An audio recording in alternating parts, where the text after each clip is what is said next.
We are ready to go here in Gainesville. And here is the junior from Georgetown, Texas, Issa Torres.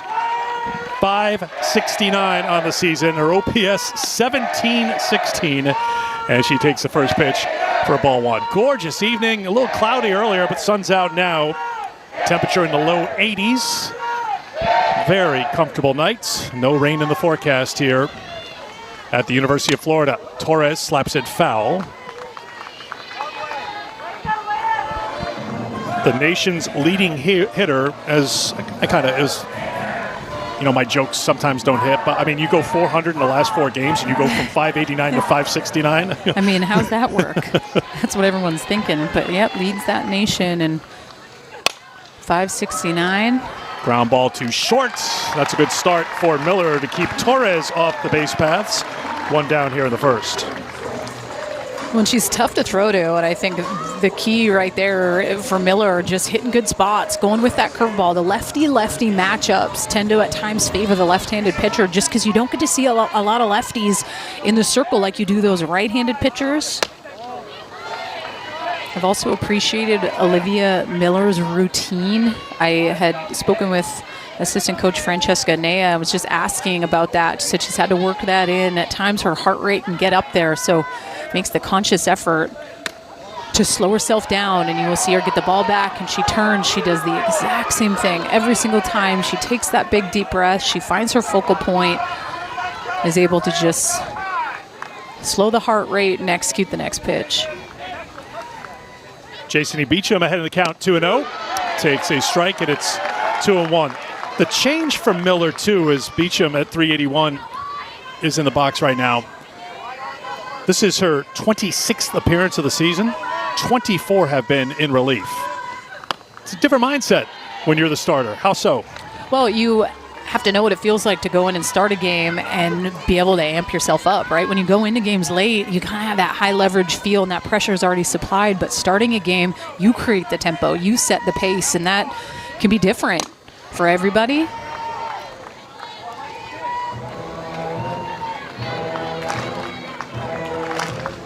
Three and two the count to Beecham, who is 4 for 11 in the Georgia Tech series. Sweep for Florida State. Started with a 4-0 win, a Jazzy Francic no-hitter. Ball 4, and Beecham is aboard with one down here in the first.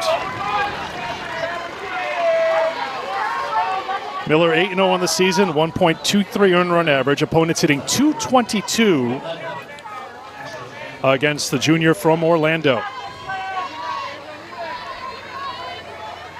Now dealing with Ashton Danley, the junior left fielder. Two-way player for Florida State, takes strike one.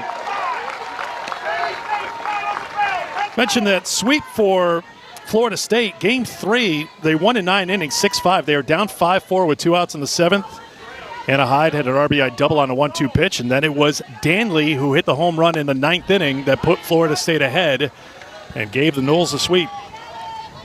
Well, and who's really worked herself into being that two-way player. She really has. This last fall, a lot of work went into doing both at a high level. There's not a whole lot of breaks. She's in the outfield. She's throwing her bullpens, and that was kind of a point of emphasis that Coach Lonnie Alameda had said, was that if she wants to throw the bulk of innings, she needs to. We need her to be able to run the bases, play outfield, pitch, and somebody that sweats a lot during practice. So needing to understand what's expected of her to go from here to there to pitching, and really started to figure it out just before Thanksgiving. Slow roller to third, looking for the force at second in time. The turn not in time as Grover got the force at second to retire Beecham. Danley at first with 2 down. Excellent defense for both of these teams. Fielding percentage, Florida is at 988. They're listed at second in the country, but I don't know. They must have taken a decimal point out. 10th, 100,000th, 10,000th, because Missouri is number 1, Florida number 2. I'm calling it a tie for 1, and close behind is Florida State, third in Division I at 984.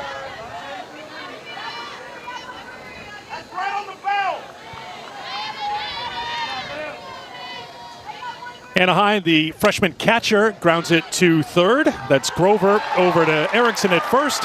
And that will do it for Florida State. In the top of the first inning, the Gators coming to the plate for the Gators with Taylor Shoemaker leading off. Townsend Thomas batting cleanup, the redshirt freshman at .375 on the season.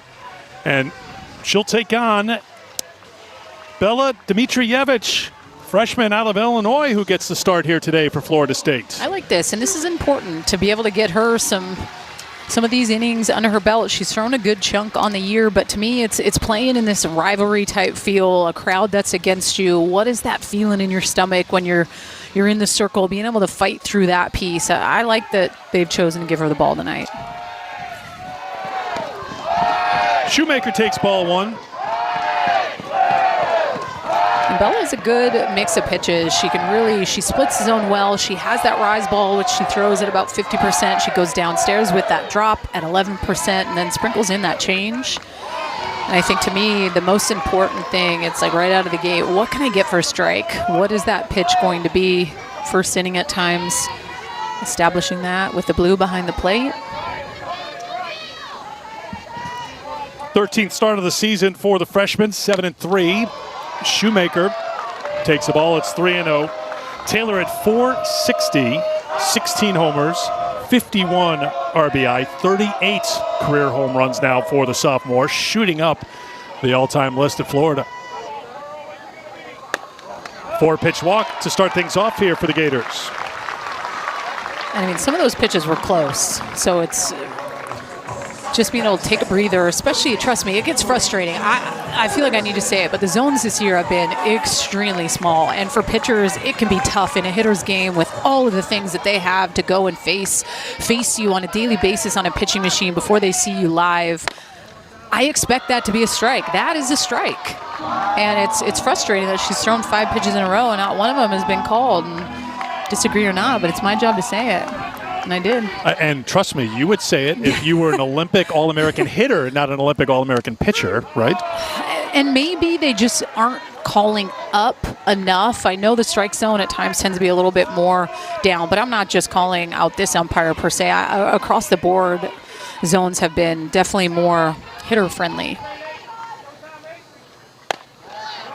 That's you sticking up for your pitcher friends. Right there. Always. Yeah, that's never going to change. Always. 2-1 the count to Jocelyn Erickson, leading the team in homers with 19. Team best 1389 OPS. Shoemaker not far behind. Excellent offensive team, the Gators, as Erickson fouls it off 2-2. 5th in the country and hitting at .362 on the season.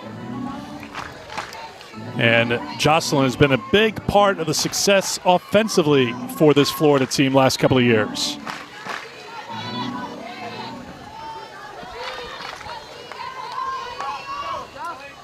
2-2.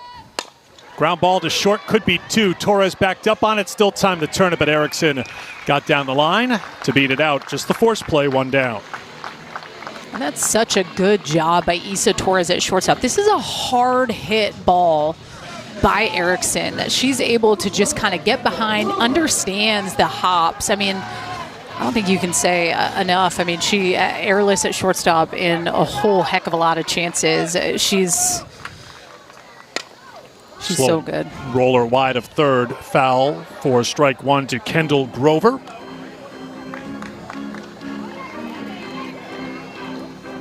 Senior who transferred in from Eastern Illinois to join the Gators this season. 5-game hitting streak for Grover, 7 of 14 in those 5 games.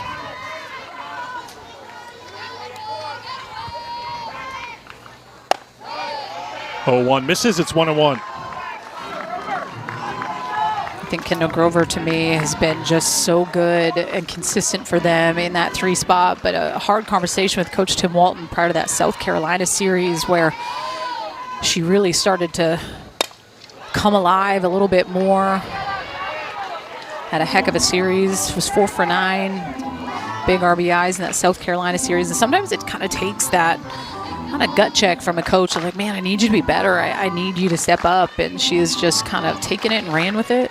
But a beast sometimes, too. Here's a player transferring in, as I mentioned, from Eastern Illinois. She was the OVC Player of the Year each of the last 2 years. But maybe it takes a little time to feel like you belong at this level. because we know she could hit, although she pops out here. Torres puts it away for out number 2. 416 last season for Grover, and we're starting to see that down the stretch here for the Gators. Here's a player who's been playing pretty well right now for Florida.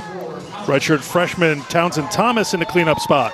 Well, what's so good about Townsend Thomas, she has to keep the defense honest, because I've seen her in the 4 spot drop a bunt and get on first. And then I've seen her step up and go oppo taco home run. She's got a little bit of pull power. So as a defense, I mean, she keeps you on your toes and has been given that green light by Coach Tim Walton, even batting 4. If you feel it's necessary to drop the bunt, feel free. If you want to slap and showcase that. So it just kind of goes to show that triple threat is a big piece still in the game. At times I don't think we talk enough about the fact that you can slap, bunt, solid power, home run power.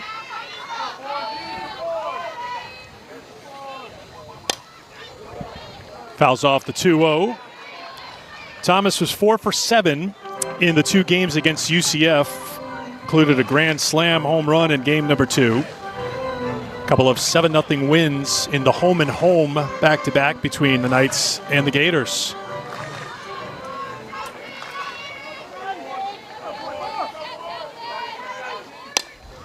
That's foul, and it's 2-2 to Thomas.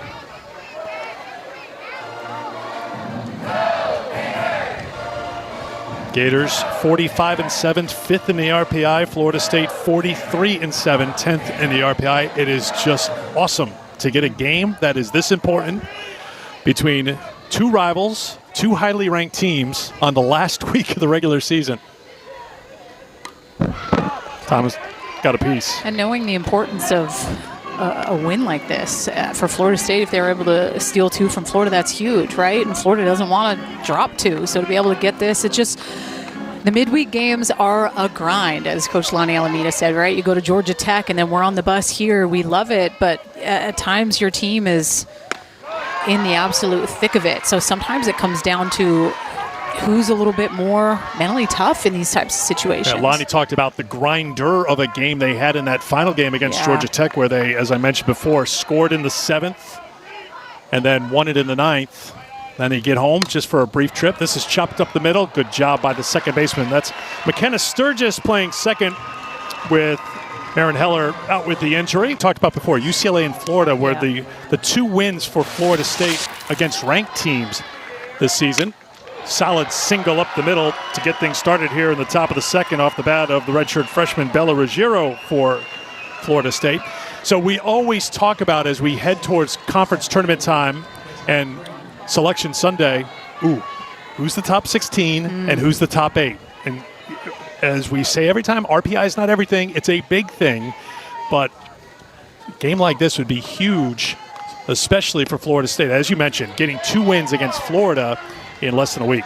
And they're heading to Boston College on the weekend. But yeah, these types of games kind of give you that grind feel of what a super regional will kind of feel like, especially if you're not at home. You're facing a tough crowd. It is tough. The Gators don't like people that aren't Gators. And especially if it's an in-state rivalry. Especially if they're wearing garnet and gold. They really don't like them.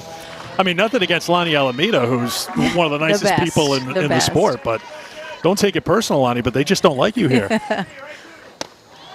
But I could say I had a front row seat to what it was like last Wednesday when Florida came to Florida State, and that crowd was on it and in it and singing and dancing, and that was a different vibe too. So 2-1 the count to Kennedy Harp with a runner on and nobody out here in the second. That catches the corner, and it's 2-2. Harp was 1 for 3 in that Florida State win Wednesday night. Struggled in the Georgia Tech series, was 1 for 11.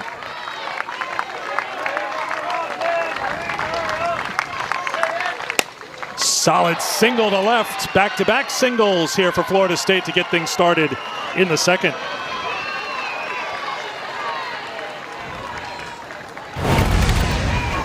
And Kennedy Harp, she just has such quick hands. This is a curveball coming in on her hands. She's just able to just get through it so quick. And I'd be curious to know, like, the leash and what the plan would be for this Florida team.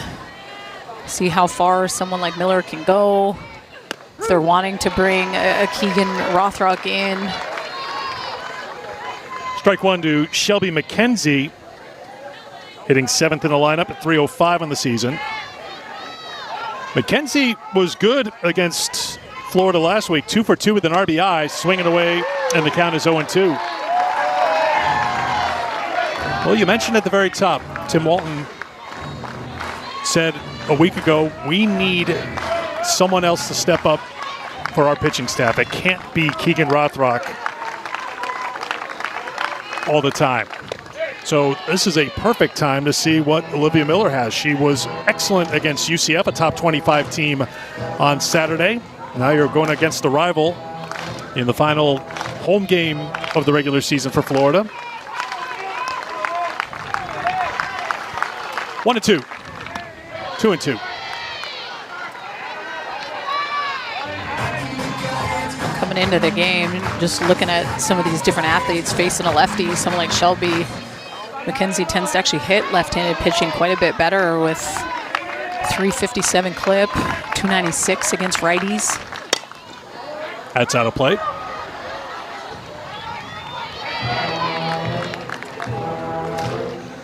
You've definitely seen a little bit of a different Florida State team this second inning, swinging a little bit earlier in the count. Someone like Shelby McKenzie here just battling, making Miller work.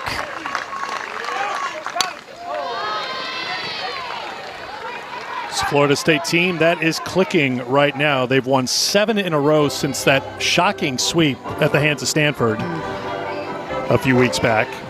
That was shocking. I went to bed when they had put up 6 because I was at Tennessee, and I was like, oh, they came back. For sure they got this grand slam the next day. I think a lot of people on the East Coast woke up. Some on the West Coast, too, because of the rain out there. The games took a while to play. Yeah, it was late night, but gosh, what a series. I mean, that's huge for Stanford to be able to do that in ACC play. But battle here, 8th pitch. Last pitch was pretty close. The 3-2. McKenzie continues to battle. Fell behind in the count, 0-2. And she is seeing all that Miller has to offer in the circle right now. And making her work, and I think that too, it just kind of shows your team behind you, like seeing a lot of pitches, instills a little extra confidence in freshman behind her, Griggs. Great at bat. McKenzie walks, the bases are loaded with nobody out. And I'm definitely aware as an offense, knowing what the zone is, right? And I think this definitely is a time for Van Brakel, pro throw, to come out and have a conversation. Coach Tim Walton connect with the D. But as an offense, if I know the zone is smaller, I'm going to utilize that as much as I can. I don't want to swing at anything outside of my comfort zone. I want to try to see a pitcher have to work and bring it to me. But if it is close and is over my wheelhouse, and that's what you saw from Ruggiero and Kennedy Harp, swinging early in the count. And then Shelby McKenzie just trying to wear her down a little bit, and she finally works the walk. One thing that stood out from Miller's start against UCF, she pounded the strike zone. I mentioned she didn't walk anybody, but the control and issue a little bit here, just issuing the walk. It's her second walk she's issued so far here tonight in Gainesville. 30 pitches so far for Miller, 17 for strikes. And she is working here in the second inning. Bases loaded, nobody out, and here's Haley Griggs. Griggs has her 25th RBI of the season. Well, and a prime example yet again, first pitch, daddy hacking. This is not a bad pitch by Miller. She gets jammed up a little bit, and she's able to find some green. Great base running, knowing that's going to fall. Townsend Thomas is not going to lay out for that. Just past the bat mentality. Here's the number 9 hitter, McKenna Sturgis. Mentioned last inning that Sturgis getting the start for a 3rd straight game at second base. Marin Heller is out after suffering an injury on the final play of the game in Game 1 of the Georgia Tech series. That's a ball. It's 2-0. We'll check in with Lonnie Alameda a little bit later on about how her freshman second baseman is doing. I know she was there to send off the team in Tallahassee today. Send our very best to you, Marin. Get back quickly, looking for the force at the plates. They get it. First out of the inning as Cahalan came to the plate. One down.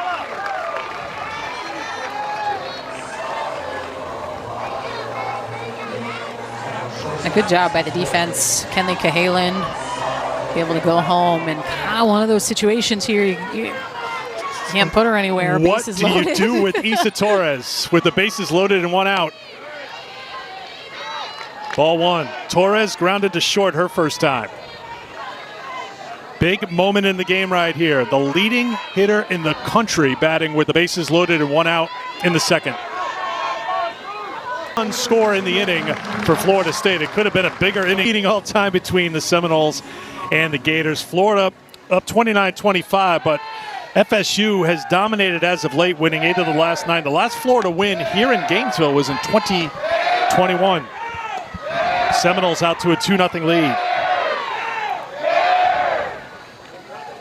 Final non-conference matchup of the regular season for these two teams. Seminoles will head to Boston on Thursday for a 3-game series with BC, Friday, Saturday, and Sunday. Gators will head to Athens for a 3-game series with Georgia. SEC does it Thursday, Friday, Saturday to close out the season, to give everybody that one extra day before the SEC tournament starts Tuesday in Lexington. Cahalan lays off. It's 2-1. Yeah, that's a short turnaround for the Gators, too. Heading to Athens, starting on Thursday with this midweek game. I would like to know what Tony Baldwin did to make someone upset. Cahalan laces it towards the gap, and it is off the wall. Cruising in with a leadoff double is Kenley Cahalan, the senior, getting things started here in the second.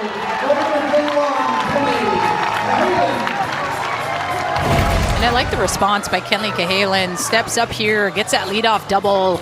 Drop ball on the outside part of the plate. She stays with it, hits it to the left center gap. Just such a sweet swing. That is the 102nd double for Florida as a team. That's second in Division I. Strike one to Ava Brown. Brown still in that DP spot as she battles back from an injury, so she's hitting, she's not pitching.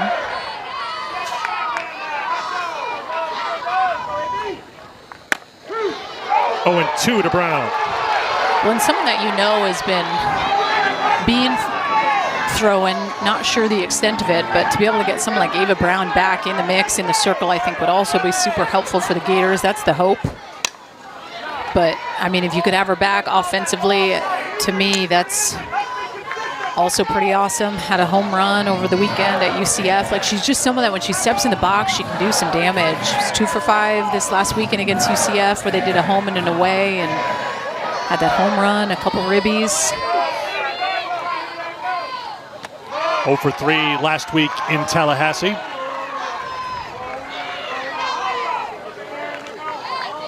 One and 2 to Brown. Cahalan with the leadoff double. Florida State with 2 in the top of the second to jump out here in Gainesville. Brown fouls it off. Do the 1-2 again. I think the big question is, will Ava Brown be able to pitch in the postseason as she continues to battle back from that leg injury? And I mean, Tim Walton said it last week that she has been throwing. It's just kind of figuring out what that piece is going to look like. Called strike 3. I think Brown checked her swing, but it was called a strike. She heads to the dugout without number 1. Well, the first strikeout for Bella is huge. Look at that pretty pitch. Just painting corners. A little bit of wiggle up. I think caught Ava Brown on her toes. Ball 1 to Cassidy McClellan, junior right fielder, at .326 on the season.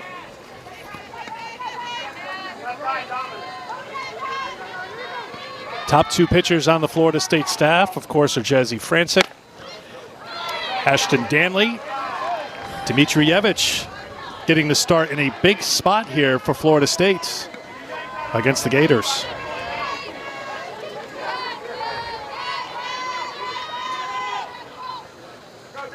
(2-0). 2-1. It's a healthy hack, 2-0. I like it. Tends to hit that drop ball pretty well. I mean, when I was looking at her stats, I mean, had over a 600 average on that drop ball. It's just little things you're aware of in the circle with hitters. I don't know where that's missing.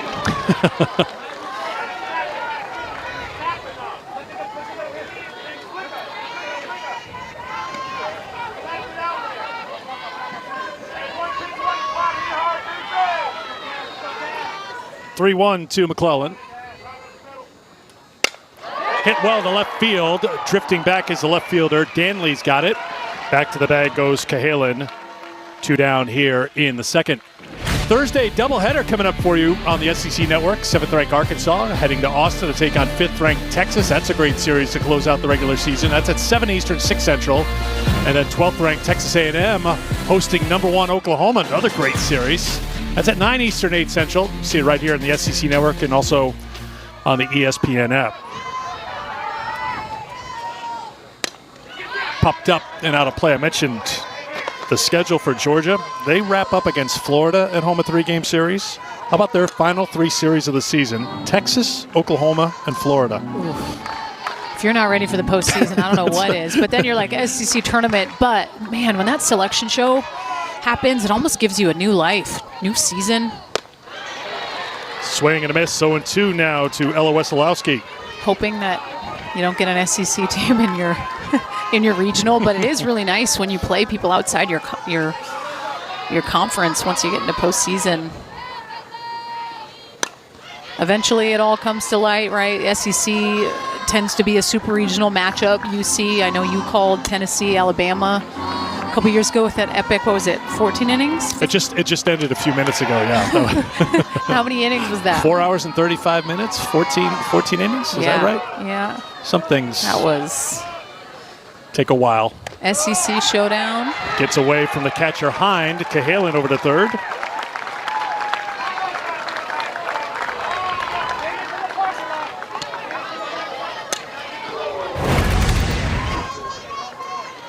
Well, this just kind of gets by Hind behind the dish. Cahalan on it, an additional 60 feet, and an opportunity here for the Gators to answer back. Wesolowski just got a piece.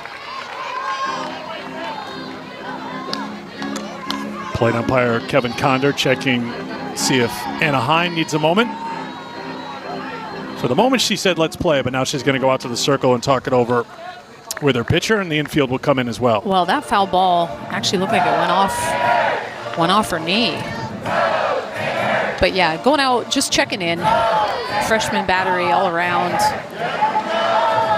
Tight-knit team. You see Torres brings in the infield. Just those little kind of moments of connection too. Just ice the kicker, but ice the hitter a little bit. Off speed, misses. It's 2-2.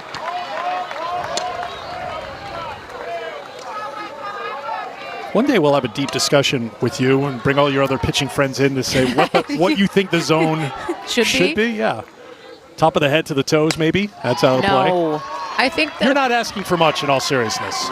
No, I just think they should be able to get a little bit higher than they get. For the most part, you have to be within a certain range, and it's just side to side. They don't go up and down. To be a drop ball, rise ball pitcher these days is tough if you're not getting the lower part of the zone or the top edge. It's hard. Grounded to Torres at short. You know that's an out. Throws a strike over to first.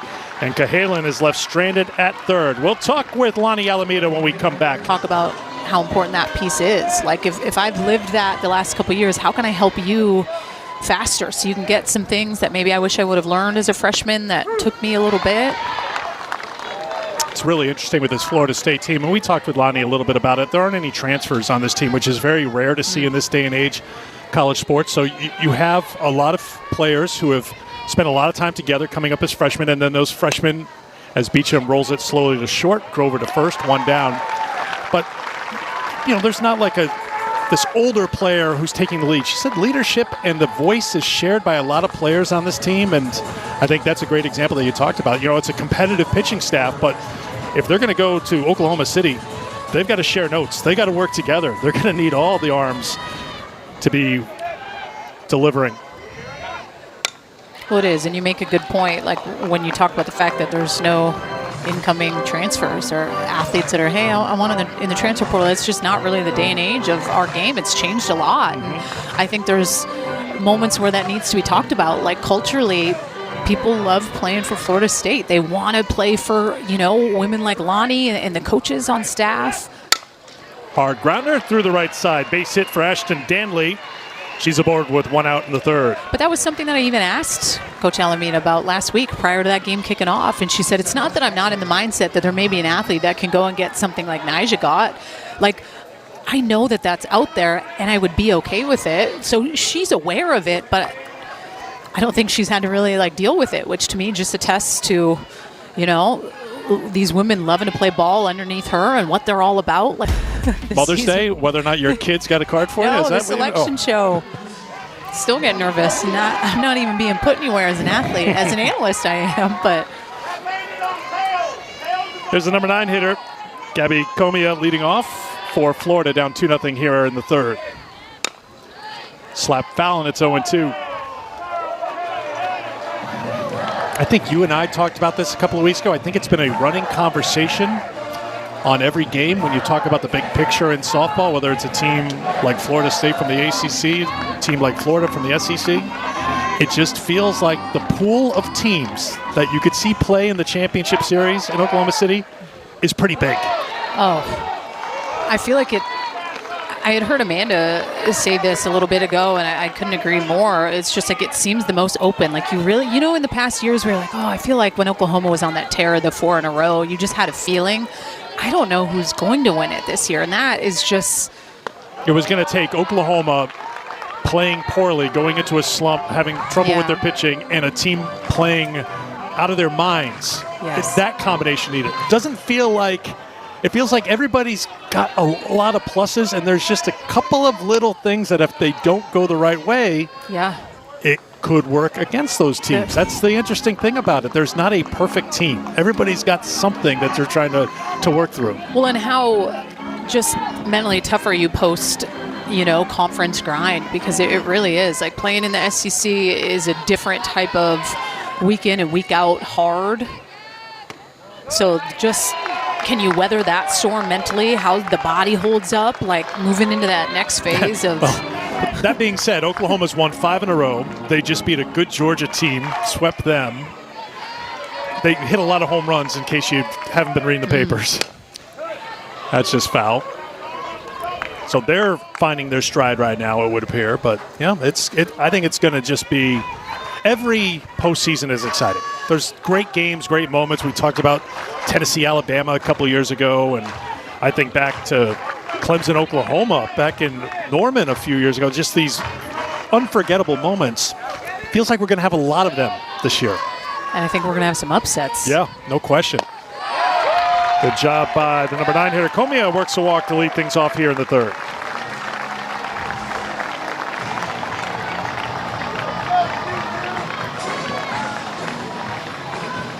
.51 pitches in for Bella Dmitrievich in her 13th start of the season.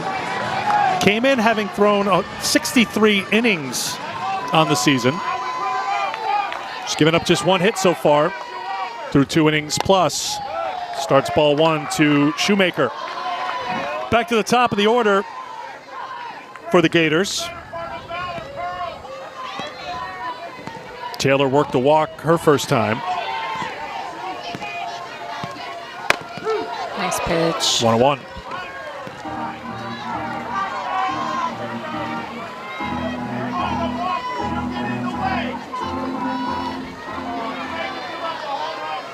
Hit that leadoff home run to account for the game's only run for the Gators on Wednesday.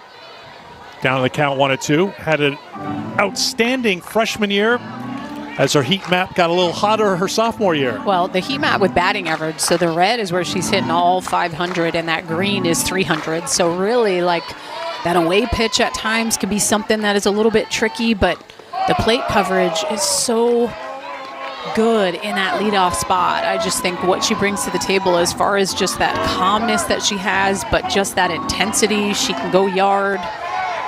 Such a good level swing, too. She just, man, Shoemaker, tough out. Off the plate, it's 3-2. Started right from the start of her freshman year. 8 home runs in her first 11 games played. Ended hitting .389 last year.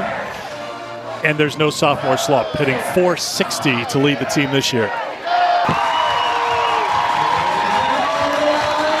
Another Florida double brings in the Gators' first run.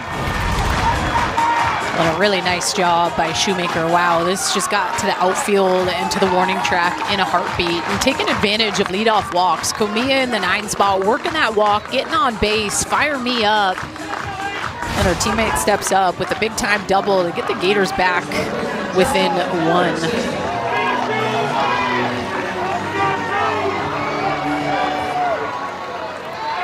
RBI number 52 on the season for the sophomore. Strike 1 to Jocelyn Erickson. Cahalan with the double. Shoemaker with the double. 103 doubles and counting for Florida. 0-2.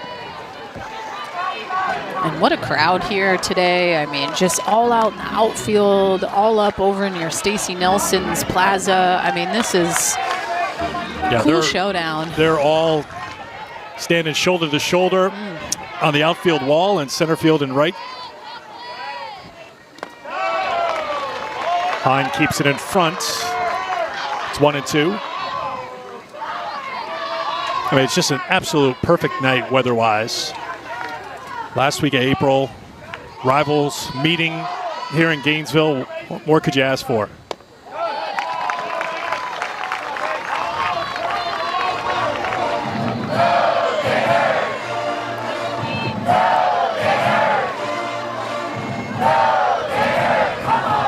Another great year for Erickson at the plate, leading the team in home runs and RBI. Ground ball to the second baseman. Sturgis over to first. Shoemaker takes third. 1 down.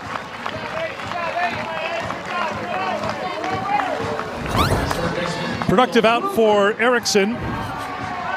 And she'll pass the bat to Kendall Grover.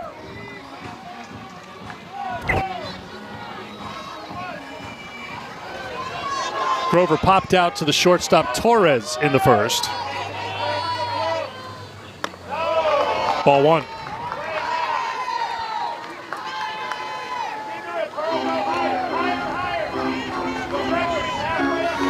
Danielle mentioned Grover with the home run in the UCF series. Florida with 93 homers on the season. That's popped up and out of play. It's good for 7th in Division I. Talked about the doubles, add to that the home runs. This is a team that's been using that pop and that power and those extra bases to score runs this year. 4th in the nation in runs scored.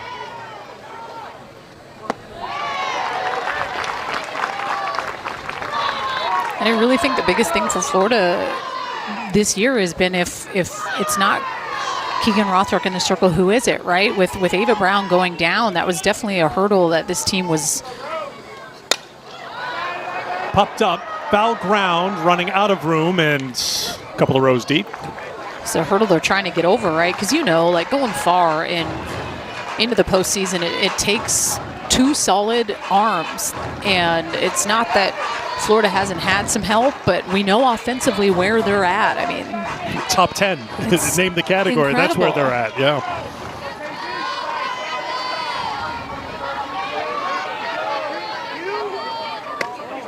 And I think that's why, you know, about a week and a half ago, you had heard Coach Tim Walton say that, trying to fire up the pitchers. Like, we need someone to step up. Like, he doesn't care. He's a straight shooter. He's a straight shooter with the media. He's a straight shooter with me. And sometimes he'll say what makes you feel a little bit uncomfortable, but how are you going to respond to that? Because if someone were to tell me that I'm not doing a good enough job, I'm going to find a way to me. I want to be that person. I will show you that I will be that person. Grover with a fly ball, shallow left field. Too shallow for the runner to score, 2 down. Put away by Danley.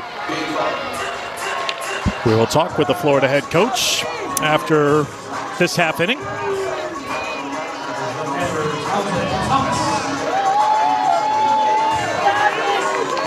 Townsend Thomas grounded out her first time.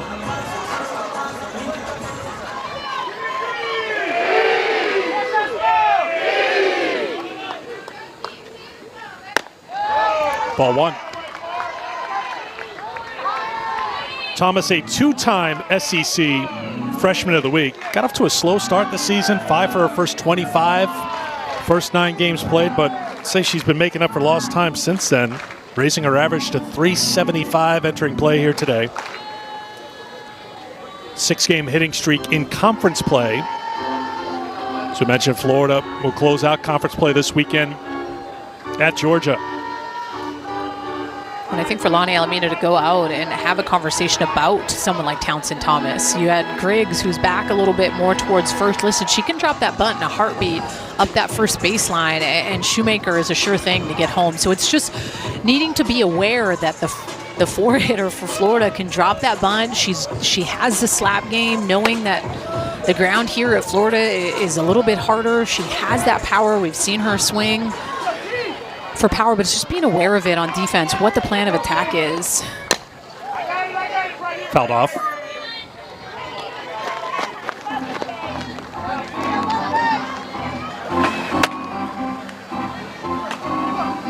McKenna Reed, senior, working in the Florida State pen.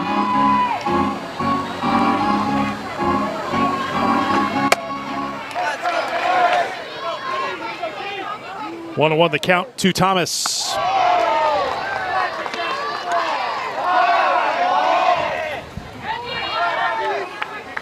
Hitting .500 over the last 10 games. Thompson brings in Shoemaker to tie it up.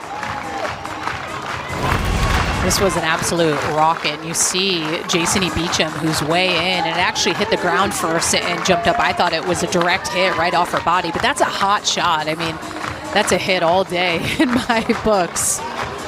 But it just goes to show, I mean, her previous looks in that at bat, she's slapping, she's fouling off into the ground, and then she steps up with just an absolute laser to the left side and scoring a run. That's huge. So an RBI single for Thomas. That gives her 40 runs batted in on the season. Cahalan trying to bunch her way on. Fouls it off for strike 1. Kenley doubled in the second.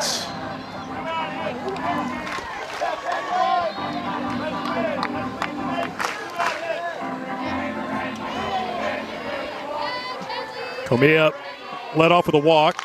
Shoemaker doubled her in. Then after the Erickson ground out and the Grover pop out, Thomas comes through with a 2-out single. 31 pitches this inning for Dmitrievich in the circle for the Seminoles. That's a lot. Yeah, this being her 75th pitch, that's a lot in the third. I would be curious to know kind of what that leash is.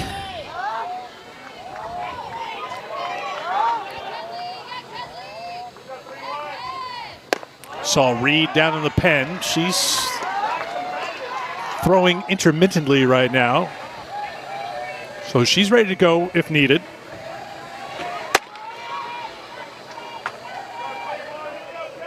Two and two, the count to Cahalan. There goes the runner. The throw ends up in center field. Thomas heading to third.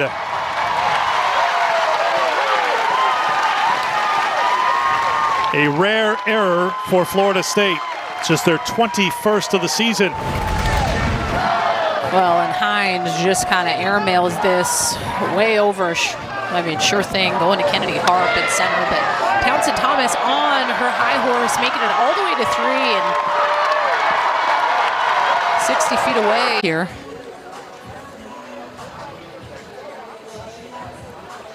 I'm going with it. I think that they might overturn it. After review, the call on the field has been changed. The runner left early. I'm going to say you were right. You weren't really like convinced. You weren't 100% in. You weren't all in on it. But I was right. So a successful challenge for Florida State. Tell us about the book a little bit. Have you? Well, you I haven't just had a bought chance it. to read? I have not read it yet. You didn't do like a speed read thing? No. A lot of work on airplanes. It'll probably have to be a post-Women's College World Series read, but I cannot wait to read Aubrey Monroe's book. I obviously followed her throughout Florida, played against her in the Olympics in 2020, and she was a part of that silver medal team for Team USA. She's been writing this book, she said, since 2018. Pretty cool. Unfortunately, you don't fly a lot, so you're going to have, Not enough. you're going to have trouble getting to that book if you're waiting for all your flights. There she is. And I want to say she's got a little tent up there. She's signing books and selling books, and pretty awesome.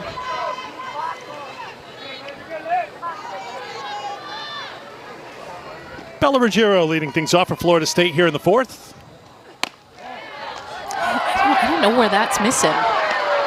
4-pitch walk, so she's aboard to lead things off for the Seminoles in the fourth. SEC baseball coming up this weekend. 25th ranked Florida, 15th ranked Oklahoma. You'll see game 2 of the 3-game series Saturday night in Norman here on the SEC Network. Also on the ESPN app. Coverage starts at 7 Eastern, 6 Central. Kennedy Harp, single to left her first time. She has her second base hit of the night. First to third goes Ruggiero. Taking second and sliding in safely is Harp. Second and third, nobody out for the Seminoles in the fourth.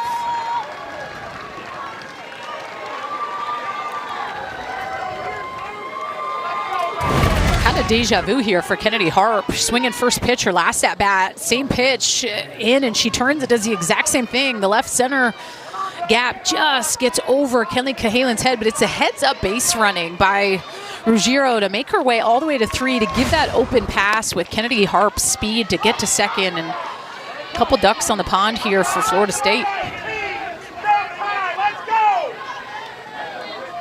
And I'm going to have to agree with the fans on the fans are very vocal. You want to say that louder so they can hear you? I like it. Line up for autographs from you. McKenzie swinging a miss, walked and scored in the second.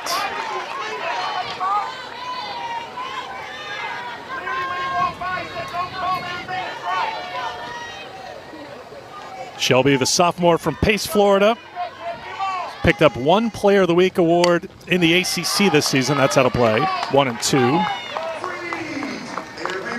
clap your hands.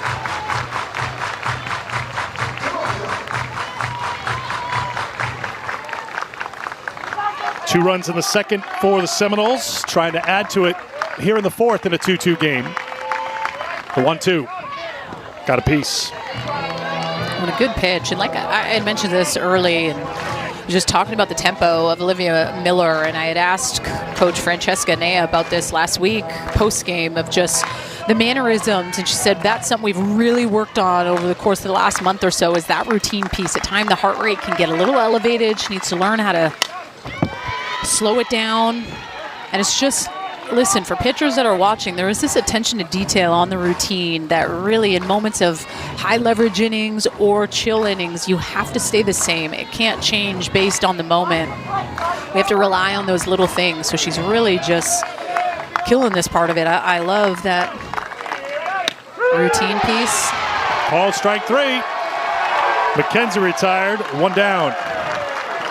First strikeout tonight for Olivia Miller, 30th of the season. And I think when you're able to slow the game down, it allows for you to execute pitches under pressure. At least you got a runner on second and third, none out. But to be able to attack the inside part of the plate, do I think that's a pitch that has been getting called? No, but she's able to pepper a good pitch on a corner with 2 strikes, and that's huge.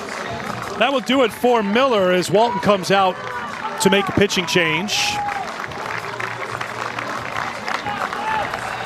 And building the anticipation to see who comes out of the bullpen and who else. but Keegan Rothrock making her way to the field. Tell you about her when she comes back. For Ruggiero and Harp on the bases, with one down for Haley Griggs, who takes strike one. Rothrock against UCF on Friday, pitched 6, gave up 3 hits, didn't give up a run and walked 2, and that's 7-0 Florida win.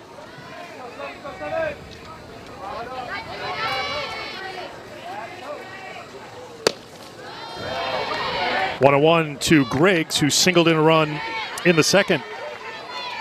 Well, that's the thing. She throws that rise ball at 2 different speeds. You've seen 65 and then 64, but she can amp that up at 70 to 71, climbing the ladder as well. And that's it right there, right? So the first 2 pitches, she's kind of like in your head with a little bit of true upspin, but lower velo. So you're thinking, okay, is that rise? What is that? And then she just climbs that ladder with something that looks so sweet and just jumps up at the last minute at 70 miles an hour. Florida State's had success against Rothrock. That's a fair ball. They've got the runner in a rundown. There's already a runner at third base. So an out is recorded. First and third for Florida State. Mistake on the bases for the Seminoles. Costly, 2 down. I've definitely seen some interference stuff, but in the foul territory, I mean, the runner, if they stay foul, like they're where they need to be. I believe last year you weren't here. You may have been here in spirit.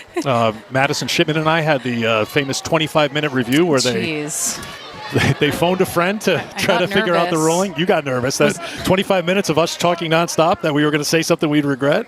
Well, I'll still got nervous. Forget. I mean, the Women's College World Series, where we talked about it on our studio show with Karen Weekly, raising up the Appendix G with Megan Grant and the potential missing of home plate. We didn't know about the case book, right? The case book was the one out of nowhere, yeah. 3-0 the count to Sturgis. Well, it's going to be interesting, too, for Keegan Rothrock trying to figure out, like, what she can get for strikes, right? She is a pitcher that tends to go 70% or more with that rise ball up in the zone. And that's the thing. I feel like, that one's just right down Main Street. And I feel like sometimes pitchers are pigeonholed a little bit to have to throw something more over the heart of the plate if they're not able to get some wiggle with the rise or the drop. Well, you want to do something here because waiting on deck is Isa Torres. Slow roller to the shortstop to flip the second. And Florida gets out of the jam with Rothrock coming out of the bullpen to get it done. 2-2 after 3.5. Freshman in a big spot here. 2-2 in this top 10 showdown. Skips it up for ball 1 as Gaskell makes her 14th appearance of the season. She's thrown 21 innings. That's the lowest amount on this staff. Well, and we're really going to have to follow the advice of Coach Nani Alamido. It just comes down to being able to execute pitches. She has that good rise ball, can throw that changeup as well, coming from the left side, but mixes speeds well. She'll hang anywhere around 62 miles an hour on that drop ball, and then 50 to 56 miles an hour on that rise ball. So definitely a different type of speed and spin that you will see. Cahalan at the plate. She was batting when Thomas was called out for leaving early, attempting to steal second. Doubled in the second, leading off here in the fourth.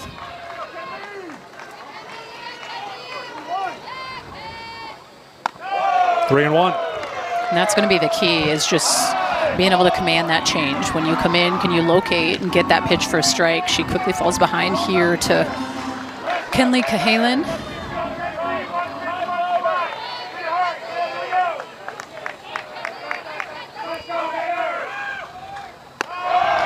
Leadoff walk for Cahalan here in the fourth. Florida has seen the leadoff reach base in each of the first 4 innings here tonight. I'll bring up Ava Brown, who struck out in the second. So Dmitrievich goes 3, gave up 2 runs on 3 hits. Ball 1 to Brown. You see Isa Torres coming in, talking to her pitchers, thrown 6 pitches, and only one of those has been a strike. So trying to figure out what she can go to here. There's a strike. And that's a different type of velocity. You don't see that nearly as much when a pitcher kind of cruises anywhere from 58 to just 60 miles an hour. You tend to see velo a little bit hotter in the game these days, whether it's 63 to 65 or 70 plus. So having to wait on 58 to 50 is a little bit different as a hitter. Going to be a lot more patient. Try to see the ball a little bit deeper, move around in the box a little bit. She's not going to blow it by you.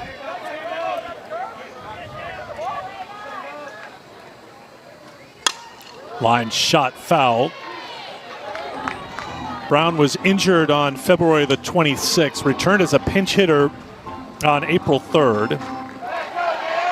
Her last appearance as a pitcher was on February 21st. In the lineup as the DP again here tonight. The 2-2. Full count.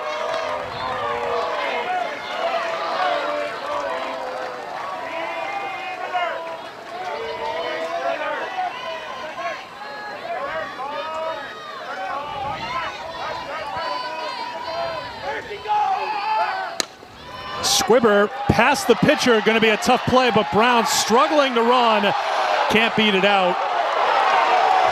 Taking second is Cahalan. I think there'll be a challenge here from Florida. Well, Brown was heading back to the dugout. Usually not a great sign, but there will officially be a challenge here as Walton just made the signal to the umpires. Florida is challenging the call of out at first base. The call is under further We review. talked about the leg injury, and Ava's struggling to get down the line. I thought in real time she beat it out. She thought she did too. She had the safe breaking the tape. Yeah, she did. Yeah, she's safe. It's going to be overturned. And that's good that they went to the challenge on that. Sometimes there's, we've already lost our challenge last inning. Do we want to do that? Knowing, but they're going to get to keep it, obviously, and the play is going to get They're playing it on the big screen here inside the stadium. That's the ovation, a standing ovation in some cases here for Ava beating it out. But just outside of the play, I wanted Gaskell to go get it. It was a cue ball off the end of the bat. Such a slow roller. Like, there's no way Sturgis, who is pinned more towards second, could go get that. That's a pitcher's ball all day.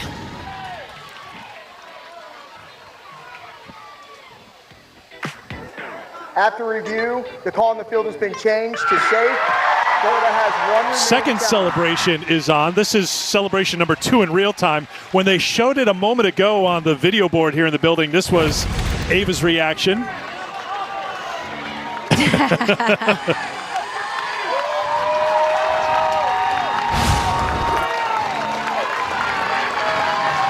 That's great. So an infield hit for Ava Brown. A little info to pass along to Ella Wesolowski. Kaylee Matsuno is the pinch runner.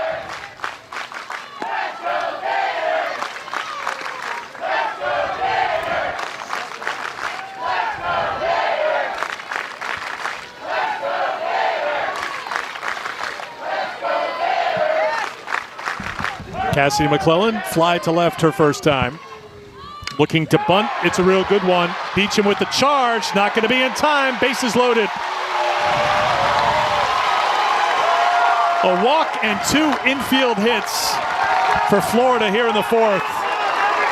And the bases are juiced.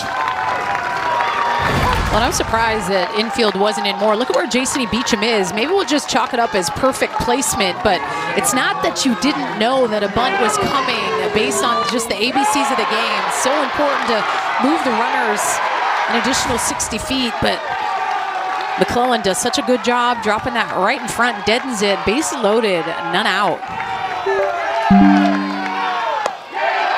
Ball 1 to Ella Wesolowski, grounded to short in the second.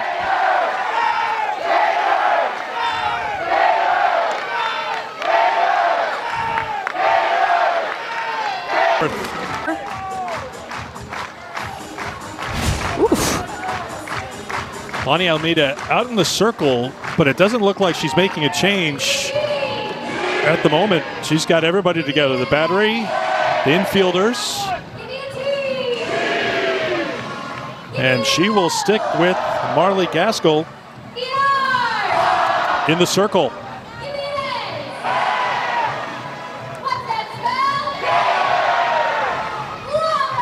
Trying to see what the freshman can do here to deal with Florida with the bases loaded, nobody outs in a rowdy Presley Stadium. Yeah, rowdy for sure. And I would say definitely just high pressure feel moment here for Florida State.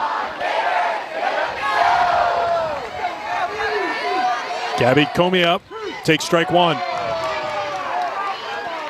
Infield in for Florida State, looking for the force at the plate here in a one-run game.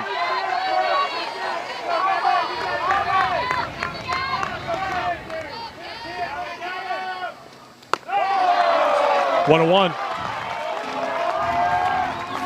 And that's one thing, you know, Florida State is definitely known for, having a large pitching staff and giving them opportunities to kind of learn and grow through some different moments. Is an opportunity for Gaskell here to like feel it out. It could be easy to just pull the towel. Let's bring someone else in. Obviously, it's a pressure-filled game, but sometimes I do think it's important to have a little bit of a larger leash for some pitchers to have to figure out to work through it. What are you feeling? Why can't you execute Foul tip. under pressure? Just all those little things. Her last appearance, Danielle, was April 8th against Santa Clara. Well, it's been a while for her to be in the circle, let alone being in a circle in a moment like this. Yeah.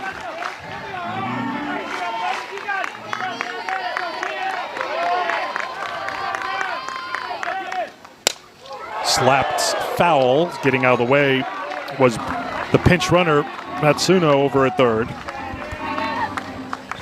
Comey, the number 9 hitter, you know what that means. On deck, Taylor Shoemaker, the leading hitter for the Gators.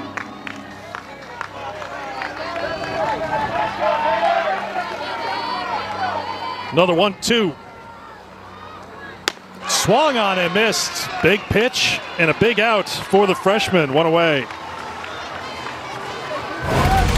Well, and this almost seemed like it was just a whole lot faster than it was, but it's just the spin. You can see that tight-knit spin on the rise ball from here. This is 58 miles an hour and just up and underneath the barrel of Comia. And listen, being a slapper is challenging, right? You're running at the ball, trying to track the spin and speed of it. Shoemaker, ground ball right side, force at the plate. That's all they'll get. Big out again for Gaskell. Gets the strikeout and then gets the soft ground out from the leading hitter for Florida, and quickly 2 down.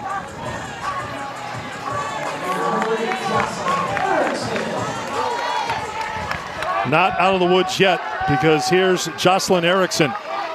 0 for 2 tonight. Strike one. Tough pitch, right? 50 miles an hour.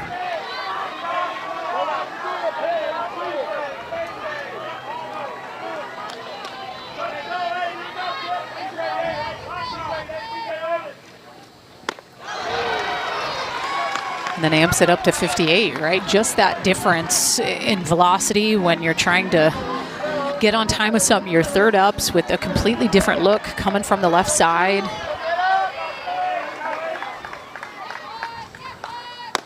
Swung on and missed. What a response by Marley. To say, I believe in you, let's go. Like, you lock in. How can I continue to keep going? Ground ball right side. Erickson, trouble handling it, and then it's going to get away from Comia covering, but that's all for Torres. She is safe at first to lead things off here in the 5th. Well, and this is just the pressure of the speed of Isa Torres, right? Like that quick little bobble, knowing too, like that slight bobble, but respecting how fast Isa Torres is. So you almost try to go faster, like, oh, I got to get it over there. She just adds that little extra layer. Scored an error on Erickson.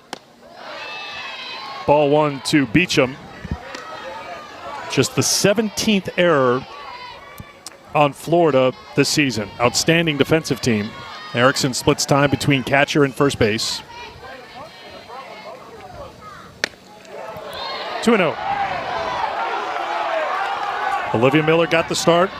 Pitched the first 3 1/3. Gave way to Keegan Rothrock last inning.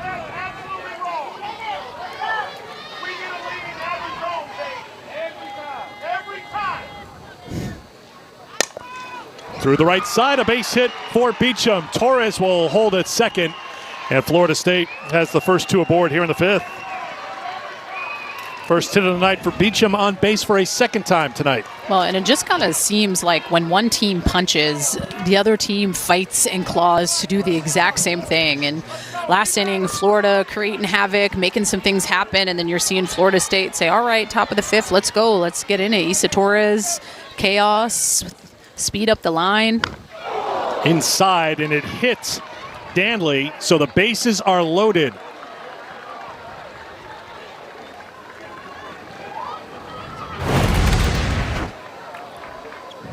And this is the rise ball. Just gets away. She tries to get up and out of the way. Just up underneath, and Danley not happy about it. Part of the game. Even with that elbow guard, hard contact. Eunice Hernandez, the athletic trainer for Florida State. And sometimes there's more worry with a player like Ashton Danley with just the pitching load, right? And we don't want you to get hurt. So that's really, I remember Coach Tar back in the day, like, wanted me to look like Terminator, and we didn't even have all the cool gear back in the day. Full just, armor? Yeah. You were ahead of your time on it? Arm guard on the right arm and the left arm, and just you want to make sure that your pitchers are protected. 70 miles an hour hitting a body part. I'll bring up the freshman, Anna Hines. Grounded to third in the first, grounded into a double play in the third. Rothrock would love a ground ball for another double play here. Bases loaded, nobody out. Strike one. Well, and I think looking back at last week when these two teams played, Florida State had a really, really good approach against Keegan Rothrock. Like, they made her work. She had thrown the 3.1 innings pitch, but had given up the 3 hits, 3 runs. RBI number 35 on the season for Anna Hines.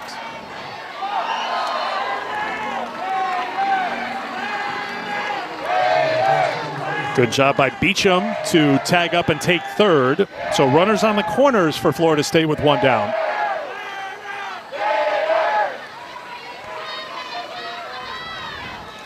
Bella Ruggiero, she's been on base twice tonight. Singleton scored in the second, walked in the fourth.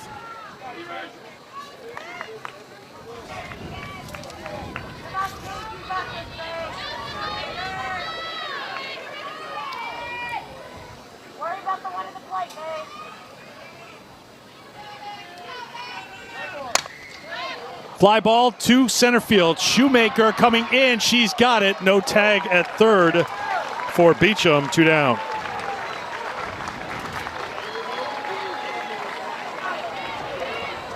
With 2 down, I have a chance to remind you the Thursday doubleheader is coming up on the SEC Network. Arkansas and Texas at 7 Eastern time.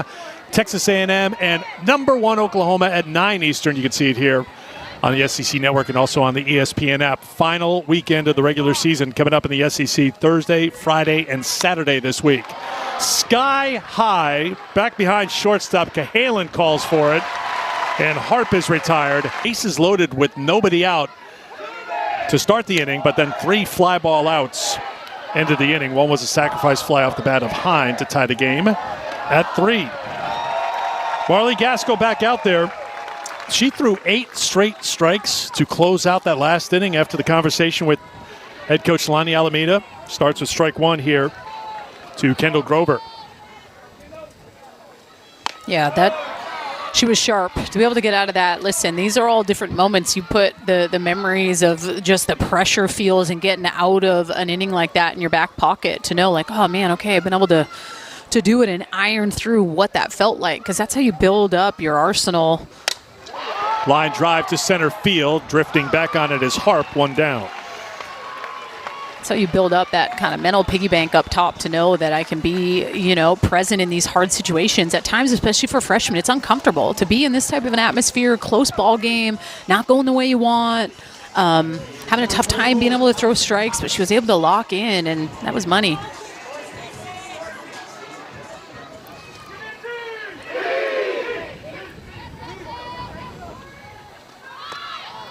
I was going to say, this is definitely a type of a pitcher where someone like Townsend Thomas could easily sneak that bunt in. But, you know, the hot corner of Jason Beecham is honest, right? She had taken that ball off her body with that hard hit by Townsend Thomas, her previous at-bat. Dirty. Off balance, swing and a miss. It's 1-1. And Gaskell has appeared in just 2 conference games against Syracuse on March 13th and again on March 15th. Has thrown 1 1/3 innings in ACC play. Thomas offered, down the count 1-2. She did face Tennessee and Alabama earlier this season. But when you go through her game by game, I mean, this is a huge step up for her taking on top 10 team in Florida. Ground ball, knocked down, grabbed by the first baseman. 2 down.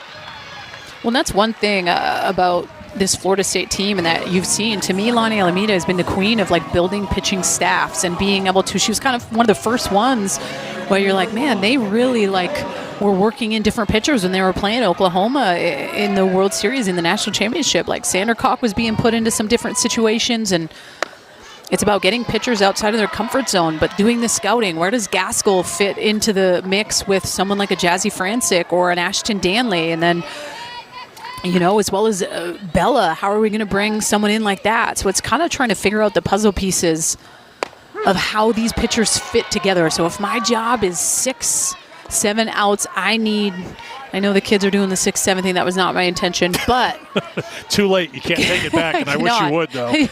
But can I go and execute what my job is? Lonnie is the queen of just doing your job, whether it's a national championship game or Sunshine State showdown game. Good pause. Had to think nailed it the first time. Had to think about it. I had to think about what's happening defensively because that's Angeli Bueno at first base now.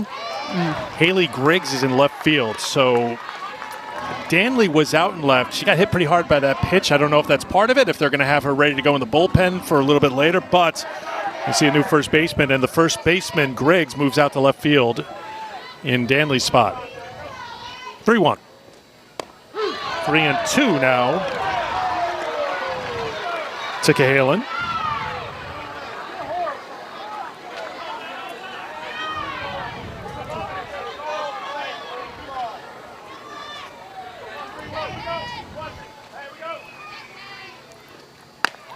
Ball 4. 5 in a row have been retired by Gaskell before the 2-out walk to Cahalan. She's aboard for a 3rd time tonight.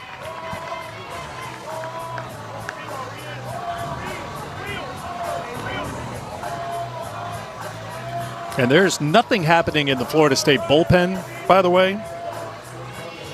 No, Gaskell, there's visual proof. Gaskell, just a stray softball that has seen better days.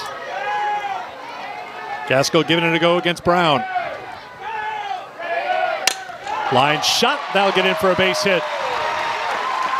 First and second with 2 down for Florida. Zava Brown has her 2nd hit of the night.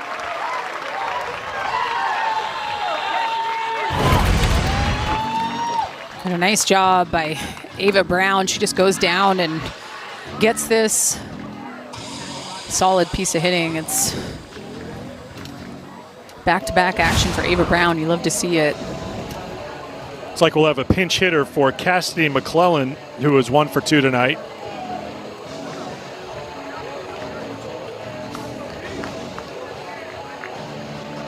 Julia Desiderio getting ready to come to the plate.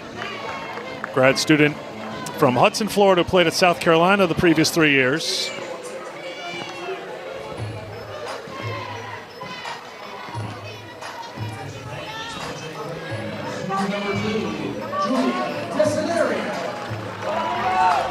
She bats with 2 on and 2 outs in a tie game in the 5th.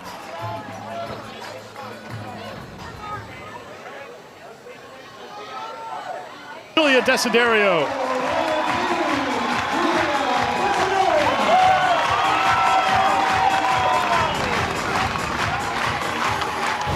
That has to feel good if you're Desiderio. And it's not easy coming off from the bench and then being on time with something that's in the 50s, right? She just hits it right back up the middle. On time, all the things, fire me up, puts the Gators up 1. I remember Walton on a call just talking about how clutch an at-bat she had off against Peja Gould, who in that Mississippi State game, they were tied and she came up clutch, and he said that she's been someone at times that we've been able to bring in late in ball games, and she's ready and locked and loaded, and that's an example. She is now 4 for 14 on the season, and that is her first RBI of the season.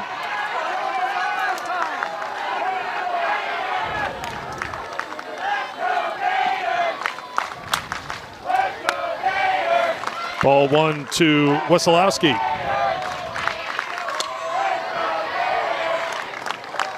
McClellan has come back in to run for Desiderio. She's at first, Brown at second.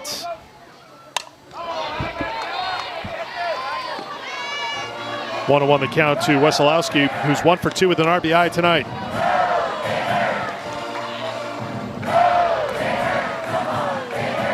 Florida State led 2-0 after 2. Florida tied it in the third, went ahead in the fourth.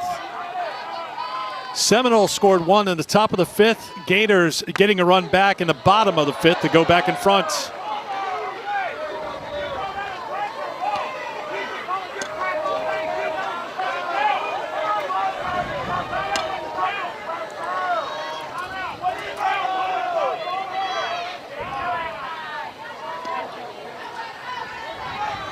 Two and 1 the count to Wesolowski.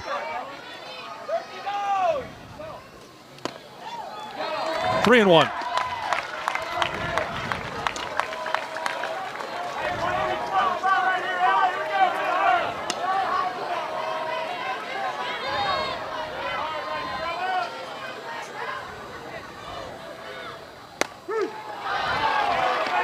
It's a good pitch. Get back in. 50 miles an hour. See if she can execute again. Full count with 2 down, so the runners Brown and McClellan off with the delivery. There they go, line foul.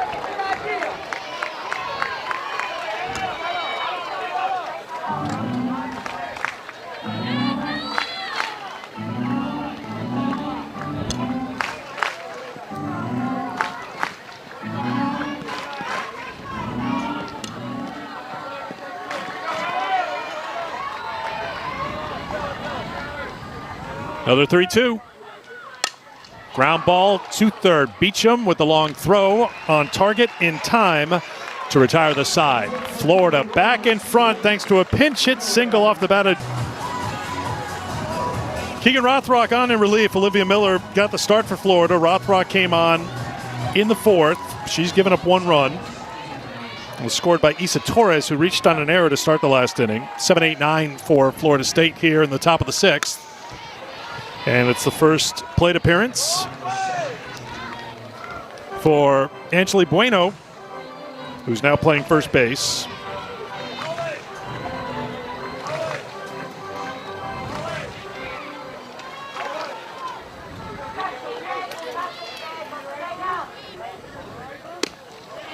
One to Bueno. Bueno with 20 starts on the season. It's their 50th at-bat. 15 hits. Hitting .306. Little squibber out to Rothrock. The underhand toss, and they're saying foul ball, that it went off the leg of Bueno. Crowd hasn't quite registered that yet. I don't know how that's going to go over, but first base umpire Carlos Guzman made the call. Said it was off her thigh. Or foot. Was it off her foot? I don't think so.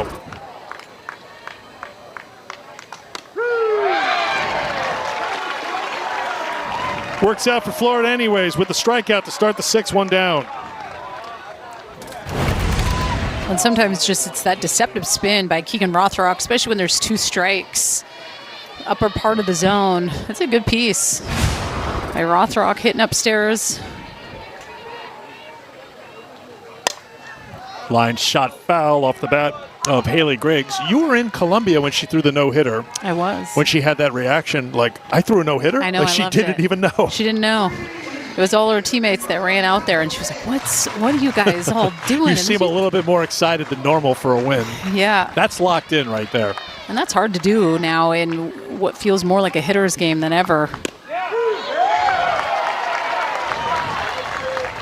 I thought you were referencing it's hard to know or be in the dark about a no-hitter with giant video boards and, you know, people saying that. But when you are just thinking about that next pitch.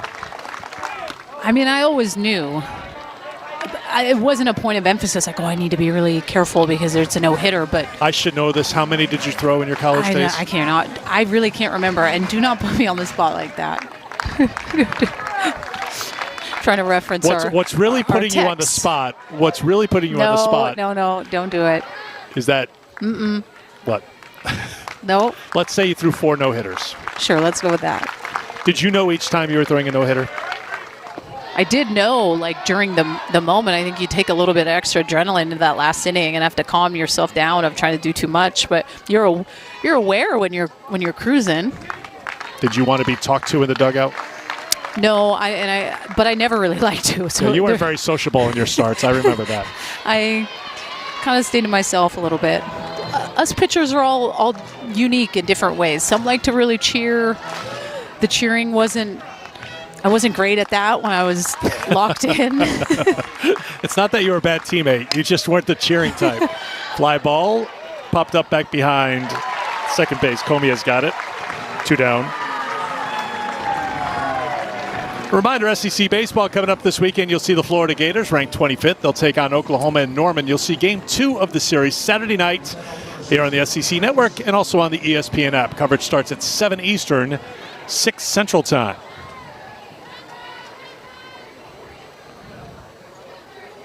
Here's McKenna Sturgis. Ball 1. And when I think about cheering, it makes me think about Maddie Shipman. I can't see Ship just sitting in the dugout, like just letting her rip with the cheers. It makes you laugh, doesn't it? Thinking about that. I was intense, but so was Maddie Shipman. Slicing foul. Well, when you said pitchers are unique, you should have just stopped right there. Like, just unique. You know, it's just such a big blanket you throw over pitchers just using that one word. But I think every player, whether it's All-American pitcher, All-American shortstop, they just had different ways to go about contributing to the success of their team. Yes. 1-1 to Sturgis.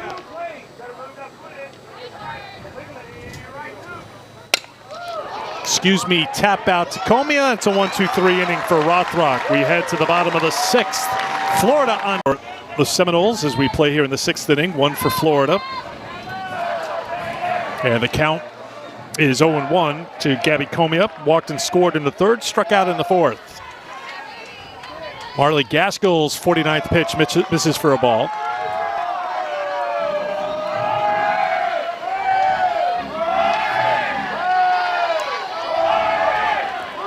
This is a rowdy crowd.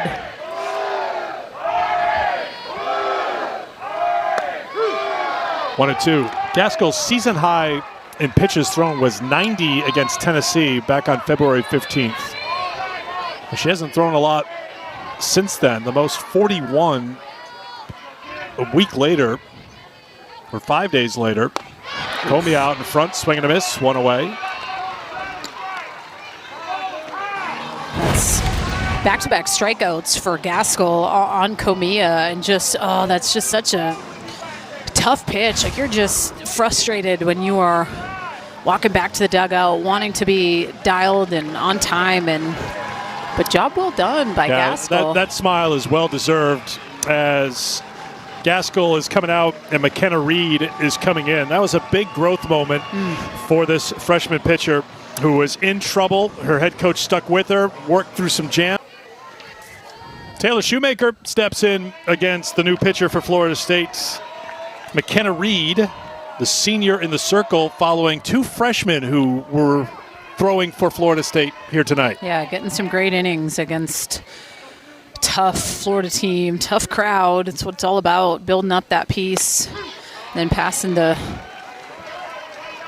ball to the senior, and McKenna Reed also coming from the left side. A little bit more velo, like someone that when you think about like a Gaskell to a Reed, like big difference in velocity.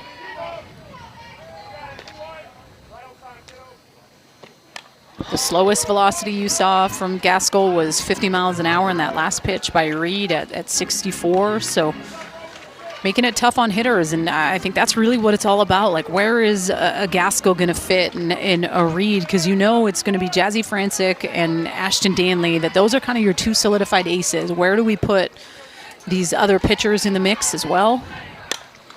Out of play. But if you're Florida State, and you talked about historically using pitching depth, that's been a big thing. You throw two freshmen out there against a top 10 team, and you leave one out there when things were really hot and she worked out of the jam. That's going to be a moment, no matter what the scoreboard says, you feel like that's a positive you take away from this trip to Gainesville. Yeah, that's good in-game experience that you can't necessarily feel in bullpens, even though those can be made challenging and you're working, but until you're in the thick of it, like out there in the circle, the pressure of the moment and the crowd yelling all the things at you, to be able to execute and simplify it, like Lonnie Alameda said, can you throw big pitches when it matters and just execute the pitch? That's what it comes down to.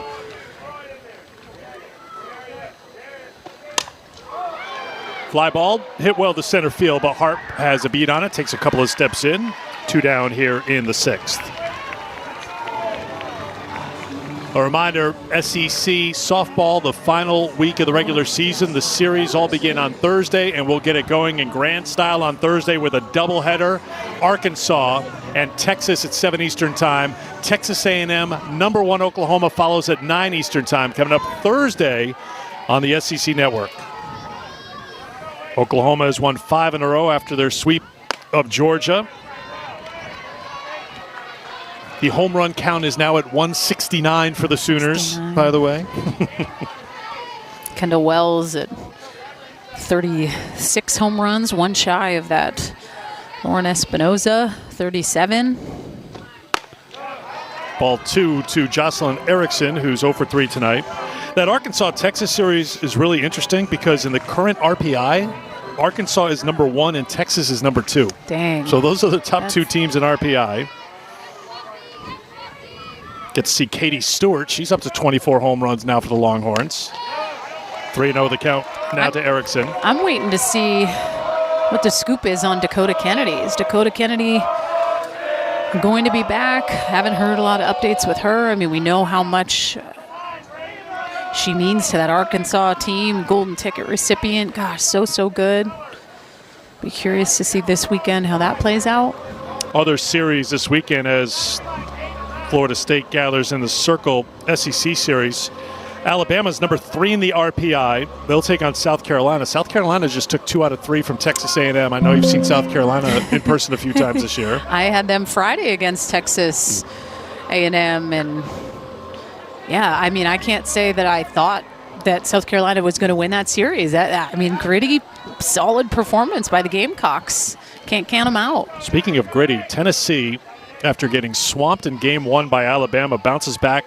They take the next 2 games to hand Alabama just their first series loss. That's how consistent Alabama's been this season. So it'll be Tennessee and Mizzou. Mississippi State and Ole Miss, a little spicy one to close out the regular season in Oxford. Auburn and LSU. Got teams like Auburn and Mizzou right around that 500 mark. So these last few games of the regular season and then games into the tournament are going to be so important and so critical. Last year, there was only one team that, with Missouri, that I recall that didn't make it into postseason. This kind of is the first year where you're Kentucky, you're seeing Auburn. Will there be an appeal here from Florida is the question. Tim Walton looking at the dugout to see if they should challenge it. I don't think a challenge is coming here. Look close to a short hop in the 7th inning. Issa Torres is hitless tonight. She has been held hitless in just 5 games all season long. And she'll face Keegan Rothrock, whom Torres homered twice off of last Wednesday in Tallahassee. So, Danielle Laurie, do you pitch to Isa Torres here? I do, but I'm very, very careful. I don't want to leave anything elevated. I remember both her home runs were something a little bit more up in the zone, obviously knowing that that's kind of a bread and butter pitch for Keegan Rothrock with that rise ball. I'm just very, very smart. It's back-to-back off-speed pitches. That one at 57, the one prior at 62 miles an hour.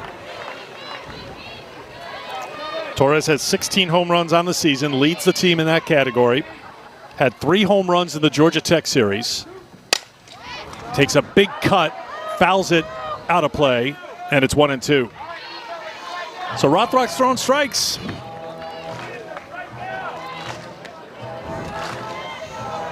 And I know I talked about this last week of just this. This is just straight up batting average heat map. I mean, red over 500 in all spots.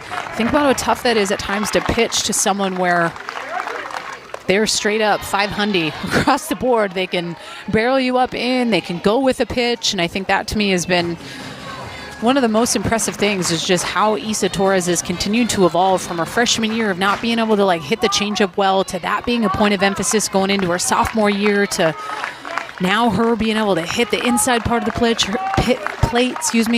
plate coverage is superb. This is what happened Wednesday in Tallahassee.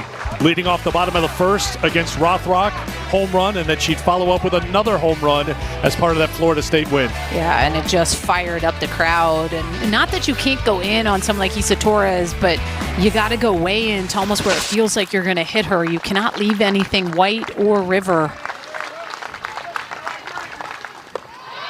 She is tough to strike out, as you can imagine. Just 9 strikeouts this season.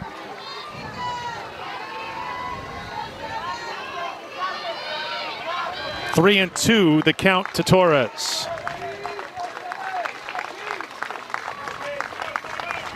When you saw that last pitch, Keegan Rothrock look down and shake. So Ella Wesolowski will come out, get on the same page. Rothrock's got something in mind that she wants to throw, it would seem, right? And this is new. Like this, being able to add Francesca Ney into the mix to help call pitches with Van Brakel Pro Throw, it's given her a lot of accountability of the moment. Like, what do I want to throw? And why? The 3-2. Ground ball right side. Good hop for Comia. And the dangerous Torres is retired. That's just textbook from the shake to being able to know in the moment what she wants to go to, why she wants to go there. And listen, I mean, that is just that. Those are the moments you got to be excited about. Like, heck yes, that feels like the toughest out in the game. Not that Jason E. Beecham can't take you deep, but the way Isa Torres swings it.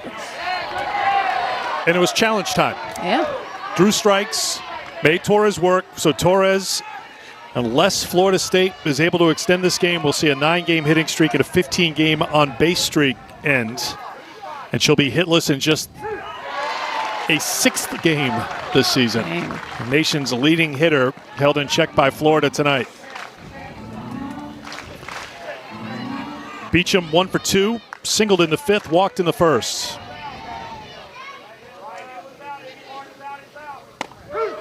One and 2.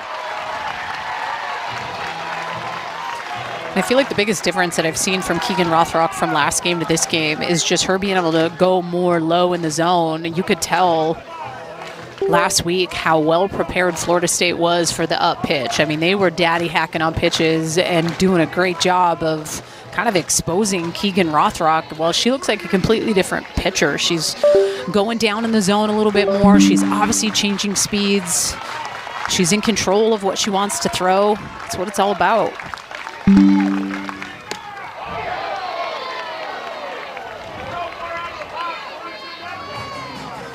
Beecham extended her on-base streak to 39 games with the walk in the 1st inning. Trying to get on base for Florida State. Down a run in the 7th. Rothrock gets the strikeout. 2 down. And this is such a pretty pitch. This is 65 miles an hour, which goes to show the two different types of speeds that Rothrock can throw the up pitch at. That at 65 and then 70 to 71. So for a hitter, it makes it tough to be able to pick up the spin as well as the velocity. Here's Danley, hit by a pitcher last time, singled in the third. 1 for 2 tonight. Danley homered in the 9th inning Sunday against Georgia Tech to give Florida State the win. That's a ground ball, and it will stay foul. 1-1.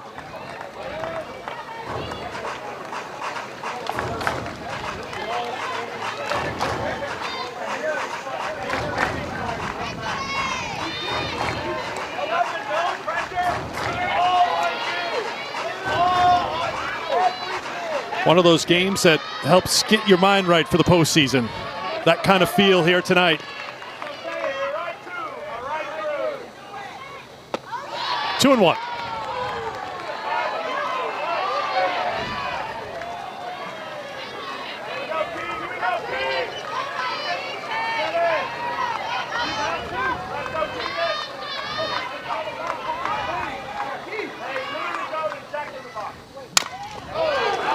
Off of Danley, and it's 2-2. Florida State down to their final strike, and the Florida crowd will let you know.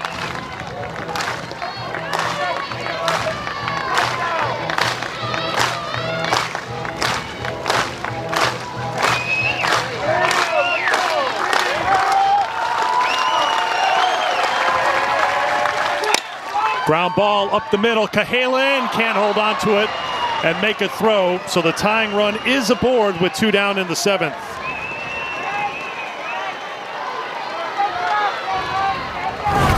What a nice job by Ashton Danley to just fight the noise, right? All the things. And I thought for a second for sure, Kenley Cahalan wants to make this play. She's frustrated at herself, not able to, but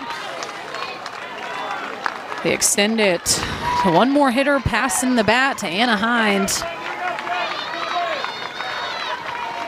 Hind 0 for 2 with a sacrifice and an RBI tonight. Out in front, strike 1. And the amount of times that Keegan Rothrock has changed speeds this inning is so impressive. This, to me, is what makes and separates her from having a good day and a great day. When she can change speeds on command.